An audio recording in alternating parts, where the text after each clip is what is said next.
All right. Richard Wilson here with the esteemed TK, Tom Keckler, luthier to the stars, or the six-string scholar, as I like to refer to TK.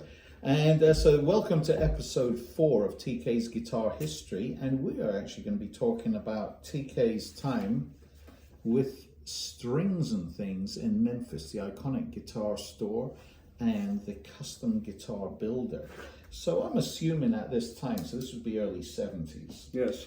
So really that was kind of early days to have an independent, guitar building facility, because you had the huge brands, Fender, Gibson, the Japanese, the Ibanez, Aria. So that you guys were pretty much ahead of the curve. Yeah, I would say so. It wasn't much longer than that before the Asian market started finding its way to the shores, if you will. But at first it was Strings and Things. Right. And they were. Yeah, and these designs, who actually came up with the designs? The Blues Master. Yeah. Was designed by Charlie Loyne. And myself. All righty. Wow, look at this. This is amazing. Wow, this is big stuff. So we just kept on going with that whole thing, but the Blues Master seemed to be the main guitar that we were interested in reproducing, whether it be a single cutaway or or a double cutaway. Yeah, and that was the hybrid, kind of Les Paul Telecaster design. Wow, and that's great. And I'm just looking at this catalog, and I see some of the musicians of the time who actually you supplied guitars to, and I'm reading here. Jeff Beck, Albert King, Glenn Fry of the Eagles, Molly Hatchet, Dave Hulbeck, Paul Stanley from Kiss, and many more. And some of the quotes, Albert King, "You all can build any damn thing you want." So, I can hear him saying that right now. That kind of says everything. And I understand you told me a story about Kiss. Yeah. The band Kiss came through. And that's when they weren't wearing makeup. Right, and that was when they were protecting their real looks really strictly. And for some reason, I never really found out why, but Paul Stanley came in his natural look, and he was looking at some guitars in the guitar collection of Strings and Things, which was marvelous. And one of the Strings and Things people got behind a fake palm tree with a camera. Okay. And he was going to get a picture of Paul, in his natural look, without his makeup, and he figured he'd make $1 million. Well, yeah, at that time, no one had ever seen Kiss without the makeup. It was always the big makeup. No. Yeah. But, Paul's 9-foot tall man. Okay, security guard, yeah. Yeah, happened to spot the gentleman over there with the camera behind the palm tree, and ran over there and grabbed him and kind of like held him up in the air, Says, "Give me that camera," and he was shaking him and stuff, and of course the guy was freaking out, with the camera, saying, "This is my store, you can't do that," And then Paul came to save him, and asked didn't ask, he told his man to let him down and just give him the camera and the film, and call it even. Wow. And so, well, it must have worked out okay, because Paul Stanley's in your advertising, and you obviously supplied him with a guitar. He was very forgiving on that whole deal. Well, we saved the guy's life. Yeah, absolutely. And the other episode we're going to be talking about, featuring another famous guitar player, was the Eric Clapton model Blues Master. And it was a Blues Master, wasn't it? Well, it was going to become a blues master. Okay. When this picture was taken, it was still Strings and Things Custom. Strings and Things But Custom. we were in the process of working out a deal or a contract, Dorsey thing with Eric. Yes. Mr. Clapton, pardon me. Yeah. And but it hadn't happened yet, and admittedly, the hierarchy of Strings and Things kind of jumped the gun, shall we say? Right, on the advertising. So the advertising was released to the trade press as an Eric Clapton model. Yeah. And then obviously Clapton's management intervened. Yes, they did, and they were quite angry. Okay. And the lawsuit was on their mind, I'm sure. Right. But Eric personally, it's my understanding, stepped in and said, "Hey, they're just kind of stupid." Yeah. Okay. about these things, so let's just forget the whole thing. Wow. And then also forget the contract as far as endorsee. Right. Which that was a bad mistake. Yeah, indeed, indeed, yeah, because obviously Clapton would then go with Fender.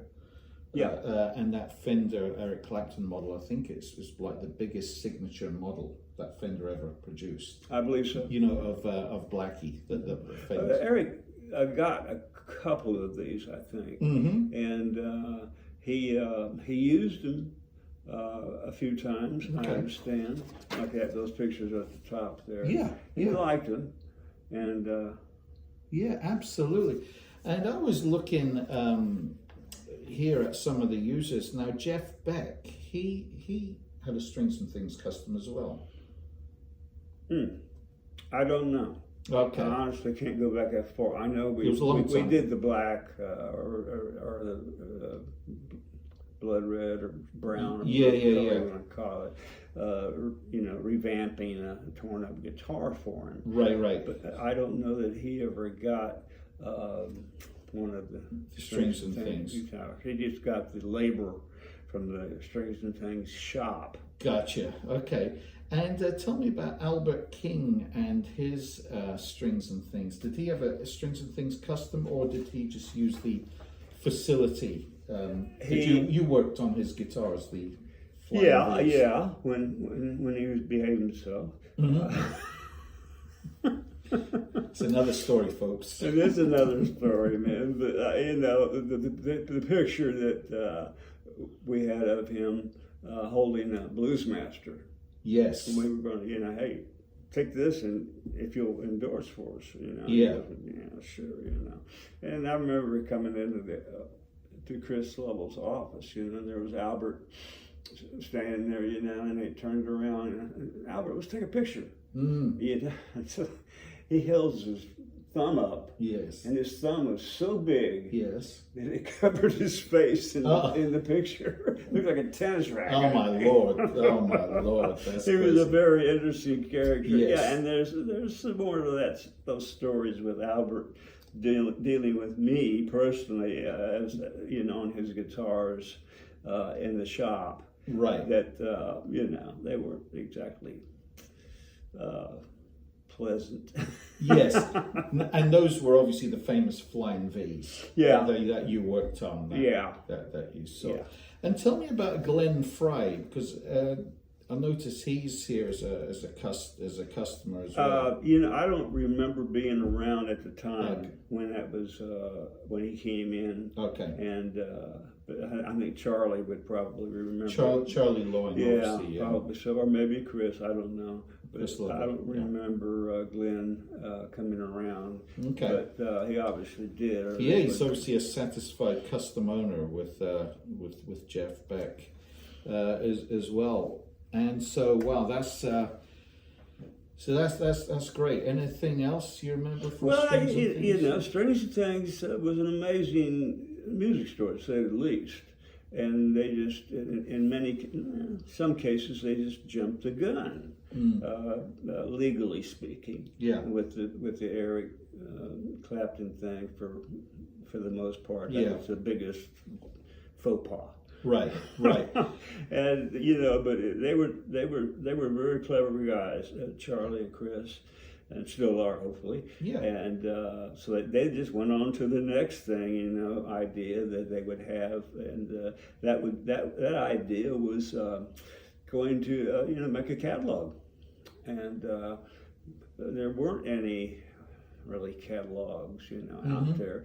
But and so they spent quite a bit of money trying to stock up on components and things, amps and stuff, so they would have them in their warehouse. Right, in inventory. When all these people supposedly, started ordering things out of the catalog, they'd be ready for them. Yeah.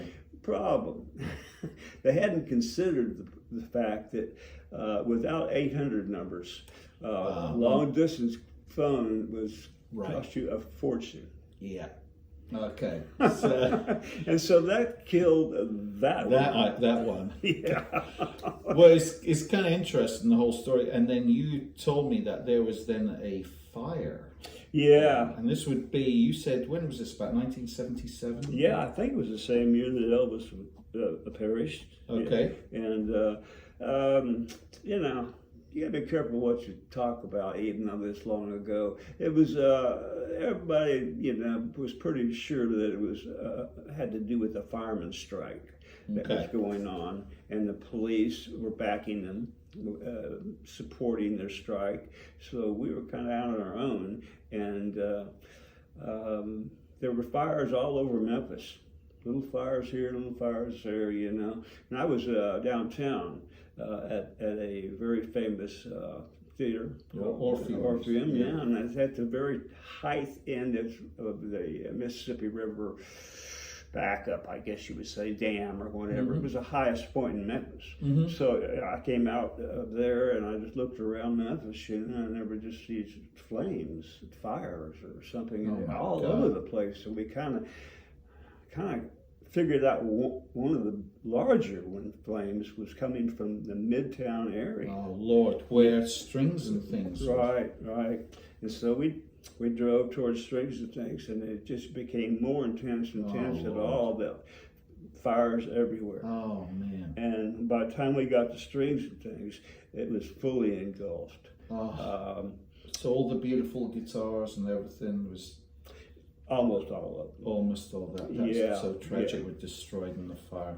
Yeah. That's awful. It was terrible. And it took the place next door to Strings and Things. Yeah. The only thing that saved our shop was that shortly before that, we had moved our shop from the chain of Strings and Things dynasty down to the corner of this complex, and we had a beautiful firewall separating us from a club called High Cotton. Right. So that's the only thing that saved our shop. Right. Because we had 50 or 60 gallons of paint and everything. Yeah, absolutely. And so it was a miserable situation. Yeah. Well, sorry. Well, yeah. Well, that's crazy. So basically, and in terms of chronology, that would be then when you did the big move out to California. Right. Went to Schechter. David Schechter, and again, we're going to save this for the next episode. So this is TK with David Schechter, who was a high-end parts manufacturer. Oh man, he was a genius. And so obviously there was, Eddie Van Halen was coming by when he was still a child, unknown, a child, like 22 in 1977. Very interested in putting together his own instrument, the early technology of the Floyd Rose. Yeah.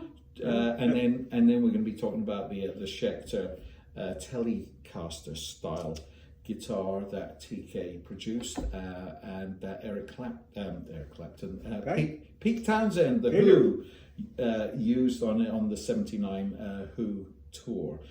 So anyway, we've got lots more stuff to talk about in episode 5. So once again, TK, thank you so much for sharing your story. Thank you so much. I appreciate it very much. Thank you, folks. You got it. Remember to like and subscribe to the channel, share it, tell your friends, and lots more TK's guitar history next time. Take care. Bye-bye.